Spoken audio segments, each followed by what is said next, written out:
Inkuru ibabaje cyane, ni inkuru y'incamugongo, ni inkuru iteye agahinda mu by'ukuri. Ni imodoka rero yari itwaye abagenzi, ikaba rero yagwiriwe n'ikamyo hafi y'Inyagasambu, ngira ngo ni inzira yerekeza mu ntara y'Iburasirazuba.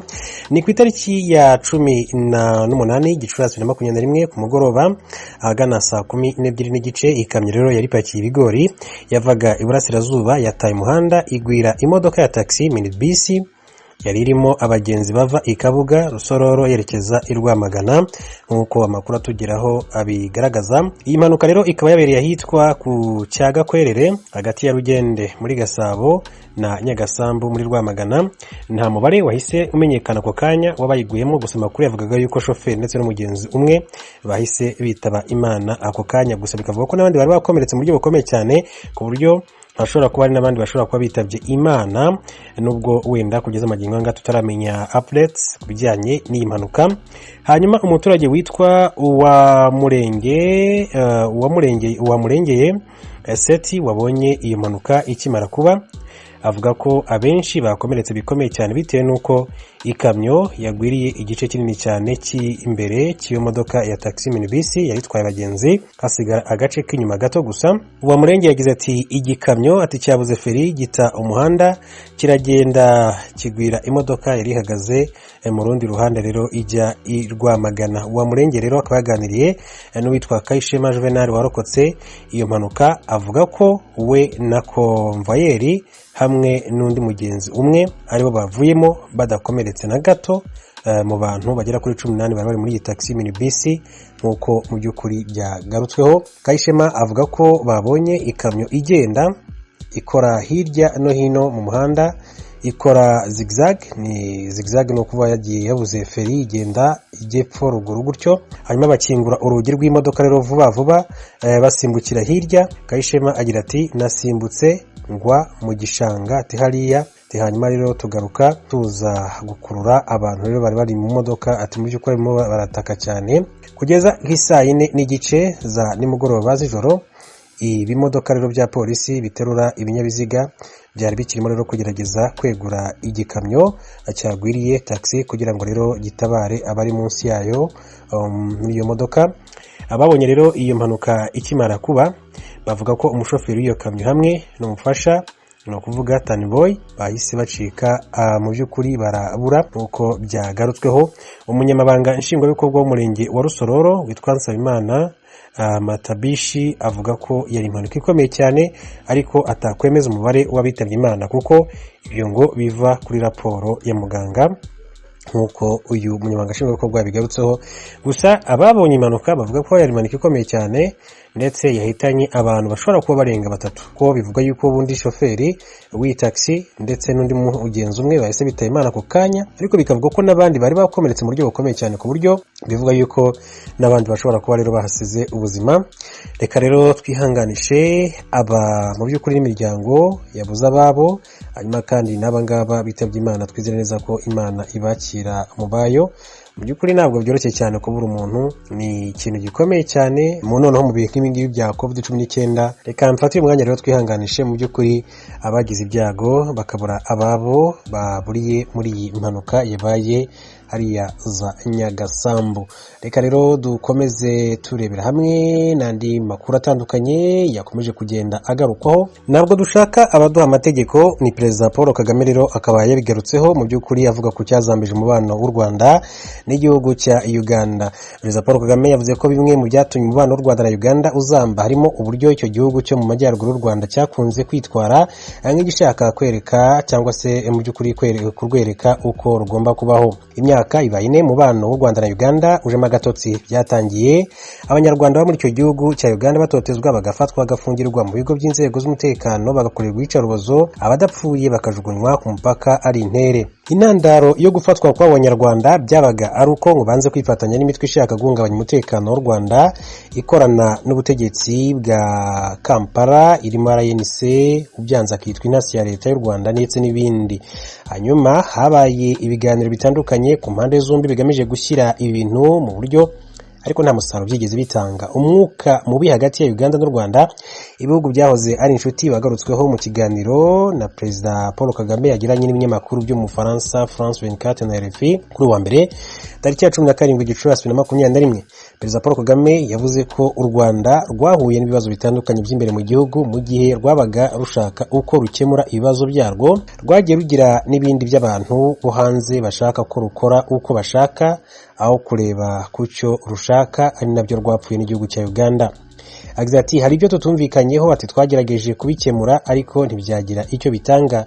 Ati murabizi u Rwanda rwagize ibibazo byinshi cyane, twagize ibibazo byacu bwite, ati tugerageza guhangana nabyo, tugerageza guteza imbere igihugu cyacu, ari nako tugirwaho ingaruka kubera ko turi igihugu gito. Abafite ibihugu binini cyane bakumva ko rero twakabaye duhabwa amabwiriza nabo. Perezida Kagame yavuze ko ababaga rero bashaka guha u Rwanda amabwiriza basabwe mu by'ukuri ati kubihagarika, ariko bamwe bakinangira. Ati twakorana neza n'abandi ariko ntabwo dushaka ko baduha amategeko ngo batujyane uko babishaka. Ati yaba Uganda cyangwa se ibindi bihugu, abakeka ko batubwira ngo mukore gutya ngo ibi nibyo byiza, ati kuri mwebwe mugira mutya, ati mugomba kunyumvira, ati kubera iyi mpamvu, ati turi abantu bazi kubaha, ati tubabwira mu kinyabupfura atuti oya ntabwo ariko biraza kugenda. Ati hanyuma rero rimwe na rimwe hakaba abashaka rero gukoresha imbaraga ngo bigende bityo ariko ibibazo bikavuka. Perezida Kagame yavuze ko u Rwanda rwifuza kubana neza n'ibindi bihugu. Yatanze urugero rw'Ubufaransa rwakunze kurebana ay'ingwe n'u Rwanda kubera kutemera uruhare rw'abagize muri jenoside yakorewe Abatutsi. Nyuma yo kuba Perezida Emmanuel Macron, umubano w'ibihugu byombi uri kugana heza kuko icyo gihugu cyemera uruhare rwacyo muri jenoside yakorewe Abatutsi. Perezida Kagame ahereye kuri urwo rugero rw'Ubufaransa yavuze mu by'ukuri ati kubana neza na Uganda nabyo birashoboka. Ati rero duhora tureba uburyo twakemura ibibazo ibyo ari byo byose, ati twagirana n'uwari we wese harimo na Uganda. Ati mwabonye uko biri kugenda neza n'Ubufaransa, ati kuki se bitakunda ku bindi bihugu. Muri Kanama 2019 nibwo ku buhuza bwa Angola na Repubulika Demokarasi ya Kongo, u Rwanda na Uganda byasinye amasezerano agamije kubyutsa umubano no guhosha ibibazo byari bimaze iminsi hagati y'ibihugu byombi. Muri Kamena ndetse na Nyakanga 2020 Uganda yagiye yoherereza u Rwanda bamwe mu baturage barwo bari bamaze igihe bafungiwe muri icyo gihugu mu buryo bunyuranyije n'amategeko mu mugambi wo gukomeza guhosha ibibazo bihari. Nubwo gutabwa muri yombi mu gihiriri ku Banyarwanda bari muri icyo gihugu byagabanutse, biracyakorwa ndetse hari abakijugunywa ku mupaka nyuma y'igihe bafunzwe mu buryo rero bunyuranyije n'amategeko mu gihugu cya Uganda. Hanyuma rero ati mu by'ukuri igisubizo cya Perezida Paul Kagame kwamubaje niba ashyigikiye ko Uganda yakohereza ingabo muri Kongo, ati hashize iminsi mike yamenyekanye amakuru y'uko Uganda iri muri gahunda yo kubaka ibirindiro bya gisirikare mu burasirazuba bwa Repubulika Demokarasi ya Kongo, aho iteganya kohereza abasirikare bayo barirwa mu bihumbi. Aya makuru yatangiye gucicikana mu itangazamakuru ku itariki ya 16 Gicurasi 2021. Ikinyamakuru cyo muri Uganda Chimp Reports cyatangaje ko leta ya Uganda iteganya kohereza abasirikare bayo muri Kivu y'Amajyaruguru n'Amajyepfo. Abasirikare ngo bazaba bafite ubutumwa bwo gucunga umutekano mu bikorwa byo kubaka imihanda muri icyo gihugu, izoroshya ubuhahirane, kunoza umutekano ndetse no kubaka inganda mu burasirazuba bwa Kongo. Uretse ibi kandi ngo biteganyijwe ko bazafatanya n'igisirikare cya Kongo mu kurwanya imitwe yitwaje intwaro irimo n'uwa ADF urwanya leta ya Uganda.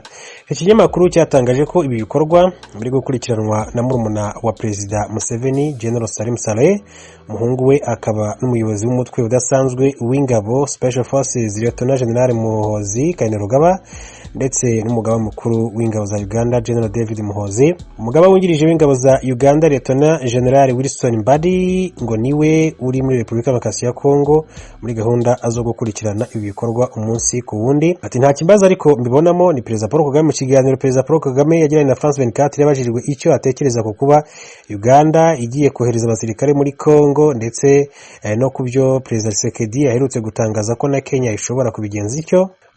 Umunyamakuru Mike Parleman amubajije niba ashyigikiye ko ibihugu by'amahanga byohereza ingabo muri Congo. Perezida Kagame mu kumusubiza yamubwiye ko nta kibazo babibonamo kuko ingabo z'amahanga zisanzwe ziri muri Congo. Ati n'ubusanzwe muri Repubulika ya Demokarasi ya Congo hari ingabo z'amahanga, ati abanyamahanga baturutse mu birometero birenga 10,000. Ati ndi kuvuga umuryango w'abibumbye. Ati niba rero uri kubona abanyamahanga nk'ikibazo gikomeye cyane, ati n'ubundi twaba dusanganywe ikibazo kinini kuko ni ikintu umuntu uturutse mu kilometero, ati mu by'ukuri, ati muri kilometero 10,000 azi kuri Repubulika ya Demokarasi ya Congo, ariko turabafite. Ati hariya Perezida Kagame yakomeje avuga ko Repubulika ya Demokarasi ya Congo ifite uburenganzira bwo kwifatira imyanzuro. Ati cya kabiri, nshyigikiye ko RDC ibasha gufata umwanzuro itekereza ko iboneye kandi ikawukurikiza. Ati RDC igomba kwifatira imyanzuro ku giti cyayo, ati ikagira uburenganzira bwo kubikora. Ati niba bashaka gukorana n'abaturanyi babo, ati kubera iki abantu rero bashobora kubibonamo nk'ikibazo. Ati umuturanyi uwo ari we wese bashaka gukorana nawe, yaba Uganda, u Rwanda, Angola, Congo Brazzaville, Zambia, Tanzania, Burundi. Ati hari n'abaturanyi benshi cyane ba Congo. Ati niba rero bashaka gukorana nabo mu guhangana n'ikibazo runaka, ati batekereza ko igihugu iki n'iki gishobora kubafasha gukemura. Ati ndatekereza ko twese tugomba kubyemera. Ati ikindi, ati kuri njye icy'ingenzi ni uko igihe babikoze, ati mureke turebe umusaruro. Ati nzi neza ko babikora bateganya gukemura ikibazo runaka, atari gusa ati kuba rero abantu baza bagateza ikindi kibazo.